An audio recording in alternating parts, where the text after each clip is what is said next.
नमस्कार. श्री स्वामी समर्थ मैत्रिणींनो, भारती क्रिएशनमध्ये तुम्हा सर्वांचं स्वागत. तर आज आपण बॅक बोट नेक आणि फ्रंट डीप नेकची कटिंग बघणार आहेत. तर व्हिडिओ शेवटपर्यंत बघा. काय काय बदल करायचे आहेत आपण फ्रंट भाग कटिंग करताना आणि बॅकचा भाग करताना. व्हिडिओ शेवटपर्यंत बघितल्यास तुमच्या लक्षात नक्की येईल मैत्रिणींनो काय काय बदल करायचे आहे. तर आपण अगोदर बॅक नेक कटिंग करणार आहोत, बॅकचा पार्ट. तर हे अस्तर घेतलेलं आहे, 1 मीटर आपलं अस्तर आहे. संक्रांतीसाठीचं स्पेशल ब्लाऊज आहे, बॅक बोट नेक आणि फ्रंट डीप नेक असं. तर बघा,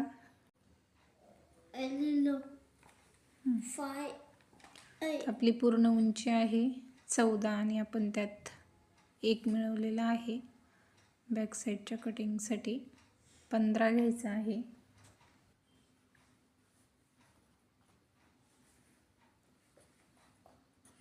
आपण 9.5ची घडी घेतलेली आहे. आपण 30 छातीचं ब्लाऊज कट करत आहोत. तर 7.5 प्लस 2 इंच असे आपण छातीची घडी प्लस 2 इंच असे आपण अस्तरची घडी करणार आहोत आणि पूर्ण उंची प्लस 1 इंच असं आपल्या बॅकचं ड्राफ्टिंग करायचं आहे. तर आपण बोटनेकच्या ब्लाऊजसाठी येथे आपल्याला पूर्ण शोल्डरची गरज पडते. पूर्ण शोल्डरचं माप घ्यायचं आहे आणि त्याचा अर्धा करायचं आहे. तर आपलं पूर्ण शोल्डर आहे 15.5 इंच. तर आपण 7.25 इंचावरती एक मार्किंग केलेली आहे.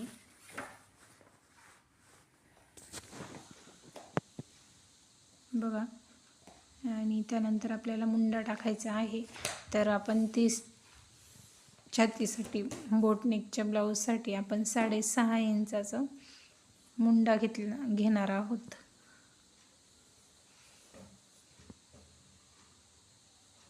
बघा, 6.5 इंचावरती आपण मार्किंग केलेली आहे आणि आपण गळा रुंदी 4 इंच घेतलेली आहे. म्हणजे आपण मागच्या गळ्याची ड्राफ्टिंग करत आहोत 3.5 आणि 4, म्हणजे गळा रुंदी आपली 4 इंच आहे आणि आपण 3.5 इंचाचा गळा घेतलेला आहे. आणि जो चौकोन येतो आपला तिथून आपण 1.5 इंचावरती गळ्याचा आकार दिलेला आहे आणि मागच्या मुंड्याचा आकार आपण 1.25 इंचावरती देत असतो. बघा, आपली मागच्या भागाची ड्राफ्टिंग कंप्लीट झालेली आहे.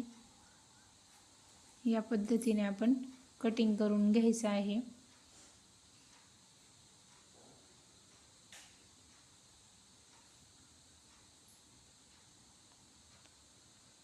मागचा गळा कट करायचा आहे आपल्याला.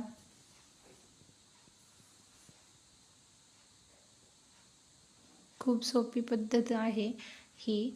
बऱ्याच मैत्रिणींना प्रश्न पडतो की आपण पुढून डीप नेक आणि मागून जर बॅक नेक घेतला तर मुंडा किती घ्यायचा, शोल्डर किती घ्यायचं. बघा, आपण शोल्डर उतार दिलेला आहे. आपण रेग्युलर ब्लाऊजला गळ्याकडून आपण शोल्डर उतार देतो, पण बोट नेकला आपल्याला मुंड्याच्या बाजूने शोल्डर उतार द्यायचा असतो. हे नेहमी लक्षात ठेवायचं मैत्रिणींनो. आणि या पद्धतीने जर तुम्ही बोट नेक प्लस डीप नेकची कटिंग जर केली तर खूप छान ब्लाऊज बसेल. सेम प्रोसेस मी ज्या पद्धतीने कट करते आहे त्याच पद्धतीने तुम्ही कटिंग करायचं आहे. खूप झटपट आणि पटकन 4 ते 5 मिनटामध्ये या ब्लाऊजची कटिंग होत असते. तर बघा, आपल्याला आता पुढच्या भागाची कटिंग करायची आहे. याकरता आपण पुन्हा अस्तरची घडी डबल घातलेली आहे. आपल्याला इथे प्रिन्स कटची कटिंग करायची आहे. त्यामुळे आपण हुकलूपच्या बाजूने आणि फिटिंगच्या बाजूने दोन्ही बाजूने प्रिन्स कट वाढवत असतो. त्यामुळे मध्यावरती आपण बॅकचा पार्ट ठेवून जसंच तसं उतरवून घ्यायचं आहे. इथे आपण गळा रुंदी 2 इंच आणि शोल्डर 3 इंच घेतलेला आहे. म्हणजे शोल्डर आपल्या बॅकच्या भागाला जितकं आलेलं आहे तितकं मोजून घ्यायचं आणि तितकंच शोल्डर घ्यायचं आहे. आणि मुंडा आपण इथे 6.5 इंच घेतलेला आहे आणि 1.25 इंचावरती फ्रंटच्या मुंड्याचा आकार दिलेला आहे. आपला फ्रंट नेक हा 6.5 इंच आहे, म्हणजे 6 इंच प्लस अर्धा इंच घेतलेला आहे आणि आपण गळ्याचा आकार दिलेला आहे. बघा, आपला बस्ट पॉईंट आपण 9.5 इंचावरती घेतलेला आहे आणि हुकलूकच्या बाजूने आपण 1.5 इंच आणि फिटिंगच्या बाजूने म्हणजे कमरेच्या बाजूनेच वाढवायचं आहे. दोन्ही बाजूने 1.5 इंच वाढवलेला आहे बघा. आपला मेन टक्स जो आहे तोच आपण 3.25 इंचावरती दिलेला आहे आणि दोन्ही बाजूने मेन टक्सच्या 1.5 इंच म्हणजे 3 इंचाचा हा त्रिकोण मधला केलेला आहे. आणि आपला फ्रंटच्या भागाची बघा ड्राफ्टिंग कंप्लीट झालेली आहे. आपण कटिंग करून घेऊ.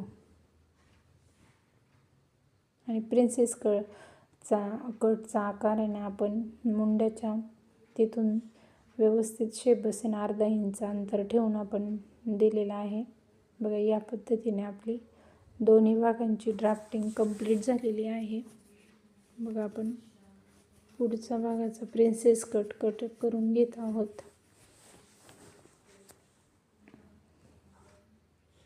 आता आपल्याला स्लीवची कटिंग करायची येते ना. छोटी 3 चुन्यांवालीवरती छोटासा फुगा जो आहे 2 इंचाचा. स्लीव्जसाठी आपण अस्तरची घडी करून घेणार आहोत डबल फोल्डमध्ये. आणि आपण स्लीवची उंची घ्यायची आहे. स्लीवची उंची प्लस 1/2 इंच असं घेतो आपण.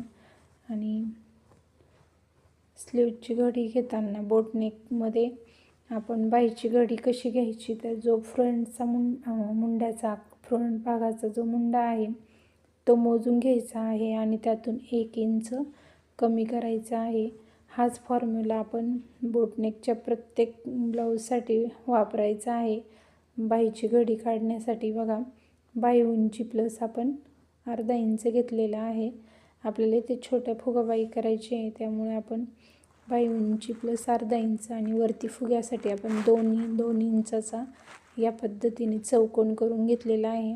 आणि आपण फिटिंगसाठी जे 2 इंच ठेवतो इथे 9.5 इंचाची आपली घडी आलेली आहे. तर 2 इंच आपण फिटिंग मार्जिन ठेवलेले आहे. तिथून हाफ घ्यायचा आणि या पद्धतीने फुग्याचा आकार द्यायचा आहे.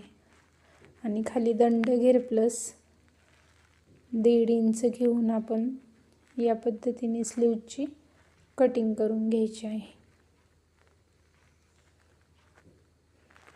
चॅनलवरती नवीन असेल तर चॅनलला सबस्क्राईब करा, व्हिडिओला कमेंट करा, लाईक करा. बघा इथे आपल्याला डिझाईन करायची बॅकला काठाची, त्यामुळे आपण स्लीव्जला बॅकची डिझाईन करून झाल्यानंतर जेवढा काठ उरणार आहे तोच फक्त स्लीव्जला लावणार आहोत.